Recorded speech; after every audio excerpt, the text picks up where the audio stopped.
When I was looking at viewer submissions to pick out which game or accessory to cover, one that immediately caught my eye was the Twin Famicom.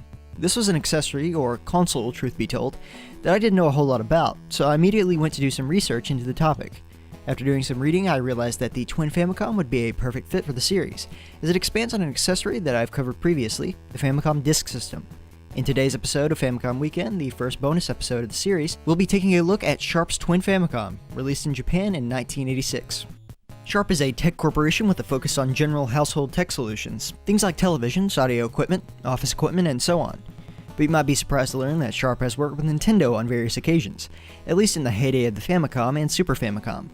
In fact, along with the Twin Famicom, which we'll discuss shortly, they also produce unique, standalone upgrades to existing Nintendo products such as the Sharp Nintendo Television, a combination of the NES and a TV, a variation for this for the Super Famicom, and the Famicom Editor, which allowed players to create gameplay videos with subtitles.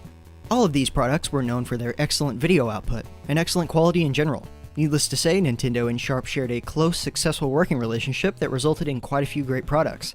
It should be noted that each of the products I've mentioned thus far, including the Twin Famicom, were exclusive to Japan, with the exception of the original Nintendo Television. So let's get into the Twin Famicom itself.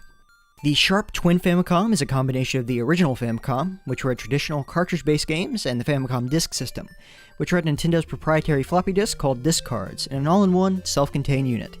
The player could switch between cartridge-based and disc-based games, but obviously couldn't use both at the same time. The Twin Famicom could be connected to a traditional Famicom if the player desired to use it like the standard disk system. This is one addition that confuses me a bit, considering the standard Famicom by itself would be rendered obsolete if someone also owns the Twin Famicom, but I suppose it's always nice to have options. The major appeal of the Twin Famicom would be its versatility and the convenience of use. I imagine it's quite nice to have both the Famicom and disk system in one unit, as opposed to a console with an additional bulky add-on. But there was another feature of the Twin Famicom that put it ahead of Nintendo's original. Like most of Sharp's work with Nintendo products, the Twin Famicom was known for higher quality video and audio output, and could natively output to composite, which is a major improvement over the lone RF connector that the original Famicom had. Not bad for a console re-release.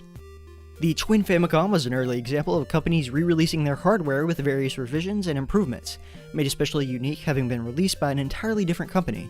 It's no doubt that Sharp's excellent work with Nintendo set an example for hardware developers for years to come. Thank you so much for watching, and be sure to join us next weekend for another Famicom Weekend.